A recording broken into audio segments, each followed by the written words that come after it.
오늘 시간에는 상수리나무 아래 여호와의 사자, 이 제목으로 하나님의 말씀을 상고해 보도록 하겠습니다. 하나님의 백성들이 주를 온전히 알게 될 때가 오면 창세로부터 감추어졌던 비밀이 열리게 됩니다. 그 비밀은 이제 우리가 주를 온전히 알게 될 때에 열려지게 될 것이고, 그러나 이 시험의 때를 면하기를 원하는 종들은 지금 이 비밀을 깨달아서 이 시험의 때를 면하고 꼭 여러분과 여러분의 가족은 그 생명을 보존하기를 바랍니다. 그래서 상수리나무 아래 여호와의 사자, 바로 여호와의 사자의 그 비밀이 이제 하나님의 백성들에게 열려지게 될 것입니다. 시편 71편 7절에 보면 그의 날에 의인이 흥왕하여 평강의 풍성함이 달이 닿을 때까지 이를 것을 말씀을 하셨습니다. 자, 이 평강의 풍성함이 달이 닿을 때까지 이르는 날은 이제 백성들이 썩어짐의 종노릇한 데서 해방이 되는 날이 되겠습니다. 백성들이 영혼과 더불어서 육신도 무덤에 들어가지 않고 이제 그 무덤에서 해방되는 날, 그날이 바로 평강의 풍성함이 달이 닿을 때까지 이르는 날이 되겠고, 이 날이 바로 그의 날이 되겠습니다. 그의 날에 의인이 흥왕을 한다고 말씀하셨고, 그래서 그의 날에 의인이 흥왕한다는 것은 그의 날에 의인이 그 생명수 샘물을 받아서 일어나게 된다는 것을 말씀을 하고 있습니다. 그래서 이 일들을 누가 행하시게 되는가 하면 바로 여호와께서 이 일을 행하시게 됩니다. 이어지는 18절에서 홀로 기이한 일들을 행하시는 여호와 하나님, 곧 이스라엘의 하나님을 찬송하며 그 영화로운 이름을 영원히 찬송할지어다. 온 땅에 그의 영광이 충만할지어다. 아멘, 아멘. 자, 온 땅에 그의 영광, 바로 여호와 하나님, 곧 이스라엘의 하나님의 영광이 충만할지어다라고 말씀하고 있습니다. 그래서 이 영광은 바로 썩어지지 아니하는 하나님의 영광이 되겠고, 이 썩어지지 아니하는 하나님의 영광이 충만할 때 백성들은 이제 무덤에서 벗어나게 되고 썩지 아니할 그 몸을 입고 영생을 누리게 될 것입니다. 그래서 이 일들을 누가 행하시게 되는가 하면 바로 홀로 기이한 일들을 행하시는 여호와께서 그 일들을 행하시게 될 것입니다. 그래서 백성들이 알아야 될 것이 바로 여호와 하나님과 그 여호와의 사자의 비밀을 알아야 합니다. 여호와 하나님과 그 여호와의 사자의 비밀을 알아야 된다는 것. 이것은 창세로부터 지금까지 이 땅에 살아있는 사람들에게는 아직 열리지가 않았습니다. 이 비밀은 예수 믿는 백성들이 그 주 안에서 그 육신이 죽어서 그 영혼이 하늘에 올라가게 되면 이 비밀이 열리게 됩니다. 하늘에 올라가야만 이 비밀이 열린다는 것. 그러나 여러분들이 지금 깨달으면 이 비밀을 알고 이 마지막을 준비를 할 수가 있습니다. 그래서 여호와께서는 여호와의 사자는 아니십니다. 여호와께서는 여호와의 사자가 아니시라는 것. 그러나 여호와 하나님과 여호와의 사자가 바로 엘로힘으로서의 하나님을 이루게 되겠습니다. 그래서 십자가를 지었던 주님이 바로 여호와 하나님이 되시겠습니다. 우리를 위해서 피를 흘리셨던 주님이 바로 여호와 하나님이 되신다는 것. 그러나 십자가를 지신 주님은 여호와의 사자가 아닙니다. 십자가를 지었던 주님은 여호와의 사자는 아니시라는 것. 그래서 스가랴 11장 13절에서 여호와께서 내게 이르시되 그들이 나를 헤아린다.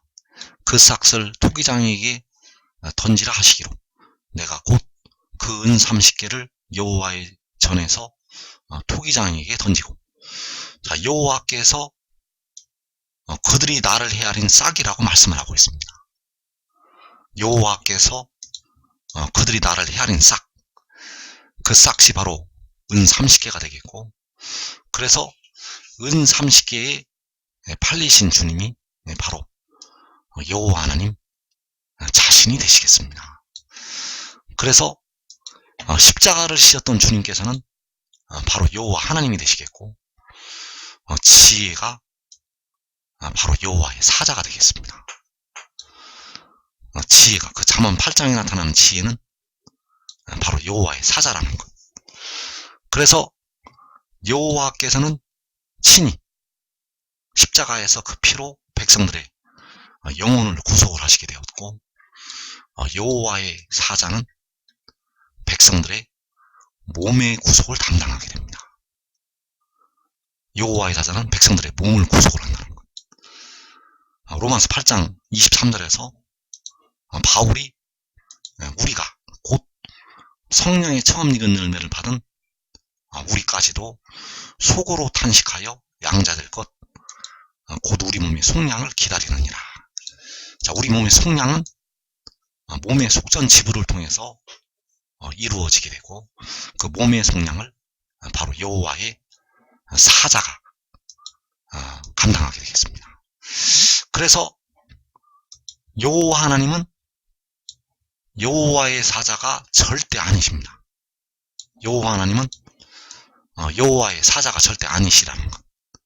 여호와께서는 백성들을 위해서 십자가에서 그 피로 백성들의 영혼을 구속을 하시게 되고, 여호와의 사자는 백성들의 몸의 속량을 위해서 그 영혼을 제물로 드리게 되겠습니다.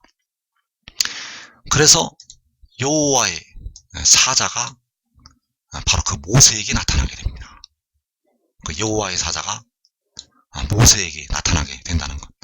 출애굽기 3장에서 여호와의 사자가 떨기나무 가운데로부터 나오는 불꽃 안에서 그에게 나타나시니라. 자, 여호와의 사자가 그 육신의 이스라엘을 그 애굽에서 빼내시게 하기 위해서 그 모세에게 나타나게 됩니다.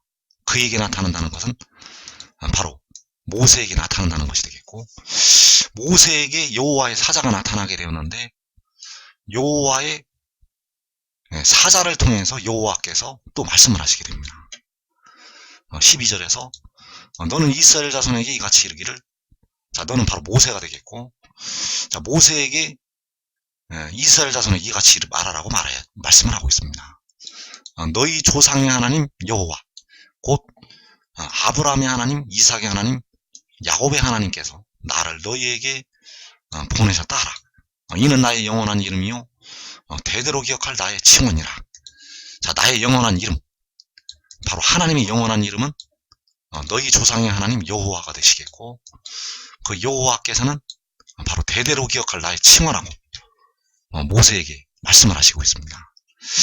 그래서 여호와의 사자가 그 불꽃 안에서 나타났는데, 거기에서 또 여호와께서 모세에게 말씀을 하셨다는 사실입니다. 여호와의 사자가 있는 곳에 여호와께서 말씀을 하시게 되었다는 사실. 그러나 그 여호와께서는 여호와의 사자는 아닙니다. 여호와 하나님은 여호와의 사자는 아니시라는 것. 그래서 그 여호와의 사자가 그 삼손의 아버지에게, 삼손의 그 부모에게 그 여호와의 사자가 나타나게 됩니다. 이때는 그 이스라엘 백성들이 여호와의 목전에 악을 행하여서 40년 동안 그 블레셋 사람들에게 고통을 당하고 있었습니다. 우리나라 백성들이 그 일본의 식민지가 되어서 고생을 한 것처럼 그 이스라엘 백성들이 그 블레셋 사람들에게 고통을 당하고 있었다는 것. 그래서 그 여호와의 사자가 그 삼손의 부모에게 보내심을 받게 됩니다. 그래서 여기서 만화는 바로 삼손의 아버지가 되겠고, 사사기 13장 15절에서 만화가 여호와의 사자에게 말하되 구하옵나니 당신은 우리에게 머물러서 우리가 당신을 위하여 염소 새끼 하나를 준비하게 하소서 하니. 자, 여기에서 만화가 우리가 당신을 위하여서 염소 새끼 하나를 준비하게 해달라고 청하고 있습니다. 그때 여호와의 사자가 너가 비록 나를 머물게 하나 내가 네 음식을 먹지 아니하리라. 번제를 준비하려거든 마땅히 여호와께 드릴지니라 하니 이는 그가 여호와의 사자인 줄을 만화가 알지 못함이었더라. 자, 여기서 여호와의 사자는 그 만화에게, 삼손의 아버지 만화에게 번제를 준비하려거든 마땅히 여호와께 드리라고 말씀을 하고 있습니다. 그 삼손의 아버지 만화가 염소 새끼 하나를 준비하게 하소서 이렇게 말을 하였는데, 번제를 준비하려거든 마땅히 여호와께 드리라고 그 여호와의 사자가 말씀을 하였다는 것. 그래서 이 모습이 바로 요한계시록에서 그 이 일을 요한에게 보이던 그 천사에게 나타나고 있습니다. 그 이 일을 요한에게 보이던 천사, 그가 바로 요한계시록 10장에서 그 작은 두루마리 예언의 말씀을 들고 서 있는 그 천사가 되겠고, 그 이 일을 요한에게 보이던 천사가 요한에게 나는 내 형제들과 같이 된 종이니 삼가 그리하지 말고 오직 하나님께 경배하라고 말씀을 하고 있습니다. 그래서 그 천사의 발 앞에 그 요한이 경배하려고 엎드렸는데 그리하지 말고 오직 하나님께 경배하라고 요한계시록 19장 10절에서 말씀을 하고 있습니다. 그리고 계시록 22장에서 다시 한번 요한이 그 이 일을 요한에게 보이던 천사에게 경배하려고 엎드리게 됩니다. 그래서 그 요한에게 나는 이 두루마리의 말을 지키는 자들과 함께 된 종이니 그리하지 말고 하나님께 경배하라고 요한에게 재차 말씀을 하게 됩니다. 자, 계시록 22장 9절에서 하나님께 경배하라고 말씀을 하고 있다는 것. 그래서 이 일을 요한에게 보이던 그 천사가 바로 만화에게 나타났던 그 여호와의 사자가 되겠습니다. 그 만화에게 나타났던 여호와의 사자가 바로 이 일을 요한에게 보이던 천사라는 것. 그래서 그 여호와의 사자는 번제를 준비하려거든 마땅히 여호와께 드리라고 그 만화가 염소 새끼 하나를 준비하게 하소서 그렇게 청을 하였는데, 번제를 준비하려거든 마땅히 여호와께 드리라고 말씀을 하였고, 또 그 요한에게는 삼가 그리하지 말고 오직 하나님께 경배하라고 그 여호와의 사자가 말씀을 하였다는 사실입니다.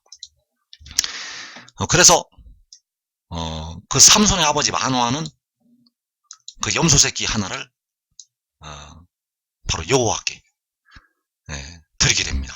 그 여호와께 드리게 되었는데, 그 삼손의 아버지에게 나타나기 전에 사사기 6장에서 그 여호와의 사자가 기드온에게 나타나게 됩니다. 이때는 역시 이스라엘 백성들이 여호와의 목전에 악을 행하여서 그 미디안 족속에게 고통을 당하고 있었습니다.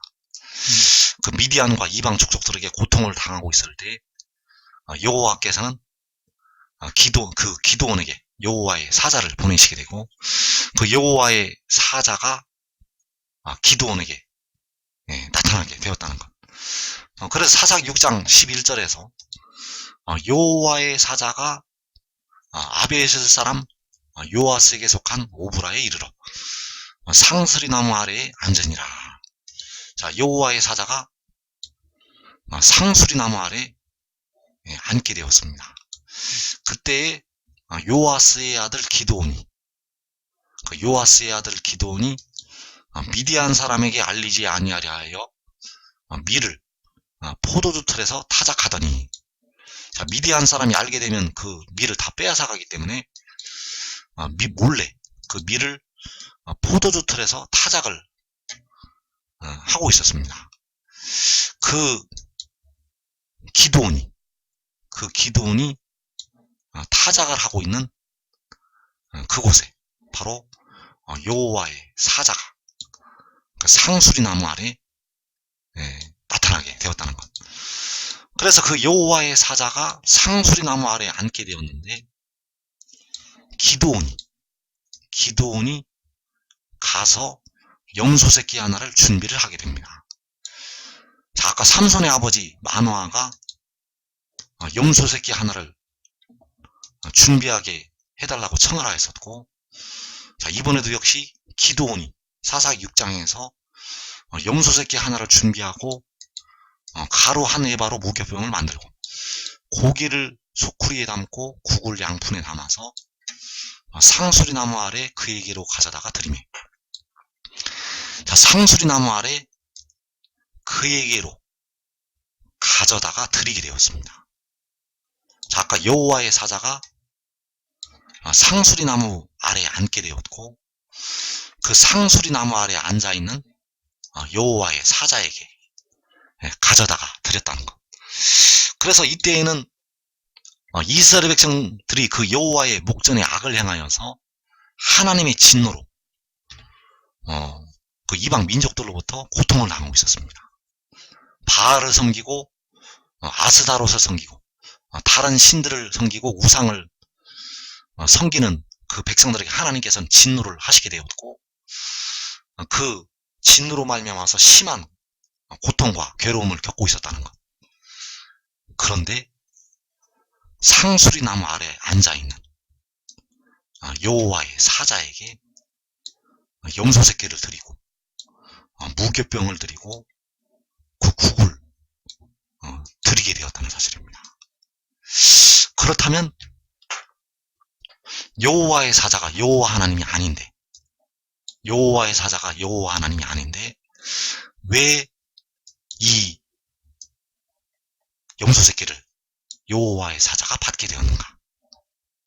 여호와의 사자는 사사기 13장에서는 그 염소 새끼를 번제로 드리려거든 마땅히 여호와께 드리라고 말을 하면서 그 염소 새끼를 받지 않았는데, 사사기 6장에서 기드온에게 나타날 때는 바로 그 염소 새끼를 그 기드온이 드리게 되었는데 그것을 받았다는 사실입니다. 그리고 그 드린 제물을 통해서 이적을 행하게 되고 불로 사르는 그 표적을 보여주게 되었습니다. 그래서 그 여호와의 사자에게 드리는 것이 과연 옳은 행동인가? 아니면 바로 사사기 13장의 말씀처럼 그 삼손의 아버지 마노아가 그 염소 새끼 하나를 드리려고 했을 때 번제를 준비하려거든 마땅히 여호와께 드리라고 말씀을 한 이 행동이 옳은 것인가? 자, 둘 다 옳은 것이 되겠습니다. 둘 다 옳은 것인데, 여호와의 사자가 사사기 6장에서는 기드온으로부터 그 염소 새끼 하나를 받게 되었고, 그리고 사사기 13장에서는 바로 그 염소 새끼를 여호와께 번제로 드리게 되었다는 사실입니다. 그래서 시편 72편 18절에서 홀로 기이한 일들을 행하시는 여호와 하나님 곧 이스라엘의 하나님을 찬송하며 그 영화로운 이름을 영원히 찬송할지어다. 온 땅에 그의 영광이 충만할지어다. 아멘 아멘. 자, 홀로 기이한 일들을 행하시는 여호와 하나님. 그래서 여호와께서는 마지막 때 기이한 일들을 행하시게 됩니다. 마지막 때 기이한 일들을 행하시게 되는데, 그 이스라엘 하나님께서 바로 물을 주신다는 것입니다. 여호와 하나님께서는 물을 주시게 되는데, 이 물이 바로 백성들을 영원히 죽지 않게 하는 생명수 샘물이 되겠습니다. 백성들의 그 썩어진 몸을 그 뼈들이 되어서 흙으로 돌아갔던 그 몸을 살리는 물이 되겠고, 그 물을 그를 통해서 주시게 됩니다. 여호와 하나님께서는 그를 통해서 물을 주신다는 것. 시편 72편 6절에서 그는 뱀풀 위에 내리는 비같이 땅을 적시는 소낙비같이 내리리니 그의 날에 의인이 흥왕하여 평강의 풍성함이 달이 닿을 때까지 이르리로다. 자, 그는 벤풀 위에 내리는 비같이 땅을 적시는 소낙비같이 내린다고 말씀하고 있습니다. 그래서 그가 바로 여호와의 사자가 되겠습니다. 여호와의 사자가 뱀풀 위에 내리는 비같이 땅을 적시는 소낙비같이 내리게 됩니다. 그래서 그 여호와의 사자가 바로 백성들의 몸의 속량을 담당한 그 지혜가 되겠고, 요한계시록 10장에서 그 작은 두루마리에 예언의 말씀을 들고 서 있는 그 천사가 되겠습니다. 그래서 여호와 하나님께서는 홀로 기이한 일들을 행하시게 되는데, 바로 그를 통해서 백성들에게 물을 주시게 됩니다. 계시록 21장 6절에서 내가 생명수 샘물을 목마른 자에게 값없이 주리니 이기는 자는 이것들을 상속으로 받으리라. 자, 생명수 샘물이 바로 보좌에 앉으신 하나님께로부터 백성들에게 임하게 됩니다. 그래서 보좌에 앉으신 하나님께서 그를 통해서 생명수 샘물을 주시게 됩니다. 그래서 그가 뱀풀 위에 내리는 비같이 땅을 적시는 소낙비같이 내리게 된다는 사실. 그래서 그의 날에 의인들이 일어나게 됩니다. 그 마른 뼈들이, 셀 수도 없는 마른 뼈들이 흥황해서 일어나게 됩니다. 그래서 요한복음 4장 14절에서 내가 주는 물을 마시는 자는 영원히 목마르지 아니하리니 내가 주는 물은 그 속에서 영생하도록 솟아나는 샘물이 되리라. 자, 이 물이 바로 생명수 샘물이 되겠고, 바로 보좌에 앉으신 하나님께서 목마른 자에게 주시겠다고 약속하신 물이 되겠습니다. 그래서 보좌에 앉으신 여호와께서는 바로 여호와의 사자를 통해서 그 물을 주시게 됩니다. 그 여호와의 사자가 주는 물을 마시는 자, 그들은 영원히 목마르지 않게 되고, 여호와의 사자가 주는 물은 그 속에서 영생하도록 솟아나는 샘물이 된다는 사실입니다. 그래서 홀로 기이한 일들을 행하시는 여호와 하나님께서, 이스라엘 하나님께서 그를 통해서 바로 여호와의 사자를 통해서 그 야곱이 씨름을 했던 그 여호와의 천사를 통해서 그 백성들에게 물을 주시게 되고, 그리고 그를 통해서 공의와 정의로 심판을 하시게 됩니다. 여호와께서는 그 여호와의 사자를 통해서 공의와 정의로 심판을 하신다는 것. 그래서 시편 72편 1절에서 하나님이여 주의 판단력을 왕에게 주시고 주의 공의를 왕의 아들에게 주소서. 그가 주의 백성을 공의로 재판하며 주의 가난한 자를 정의로 재판하리니. 자, 여기서 하나님께서는 바로 여호와가 되시겠고, 왕은 바로 여호와의 사자가 되겠고, 요한계시록 10장에 그 작은 두루마리에 예언의 말씀을 들고 서 있는 그 천사가 되겠습니다. 그래서 주의 판단력을 그 여호와의 사자에게 주시라고 기도를 드리고 있고, 주의 공의를 왕의 아들에게 주소서. 자, 주는 바로 여호와 하나님. 왕의 아들이라고 할 때 왕의 아들이 역시 앞부분의 왕이 되겠습니다. 뒷부분의 왕은 여호와 하나님, 앞부분의 왕은 바로 여호와의 사자. 그래서 그 왕의 아들, 바로 여호와 하나님의 아들이 여호와의 사자가 되겠습니다. 그래서 우리를 위해서 십자가를 지신 주님은 본래는 여호와 아버지가 되시겠습니다. 여호와 아버지께서는 이제 그를 통해서 공의와 정의로 심판을 하시게 됩니다. 그래서 그가 주의 백성을 공의로 재판하고 주의 가난한 자를 정의로 재판한다고 말씀을 하였습니다. 이 일이 바로 주께서 공중에 강림을 하신 후에 계시록 7장에서 이루어지게 됩니다. 그래서 여호와께서는 여호와의 사자를 통해서 공의와 정의로 이 땅을 심판을 하시게 됩니다.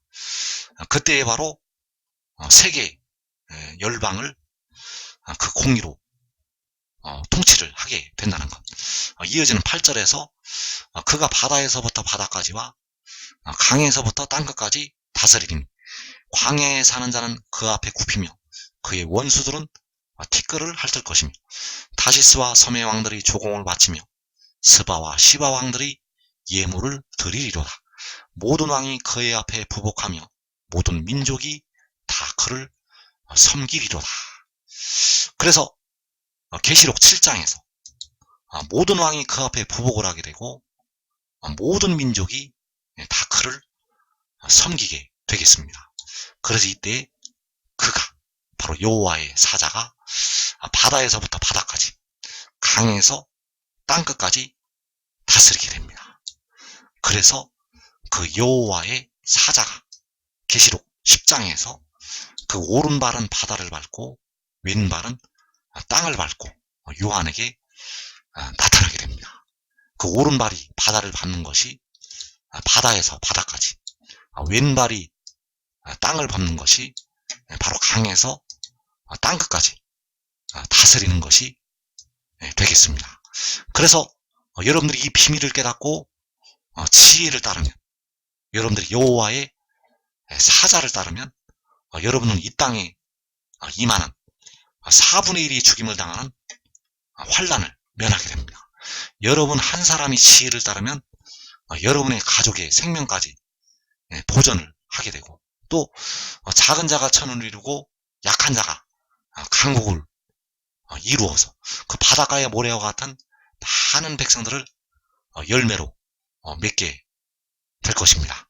그래서 복 있는 사람은 오직 여호와의 율법을 즐거워해서 주야로 묵상을 하는 자가 되겠고, 바로 그 작은 두루마리의 예언의 말씀을 주야로 묵상하고 지키는 하나님의 종들이 되겠습니다. 여러분들은 꼭 이 복된 자리 들어가기를 축원합니다.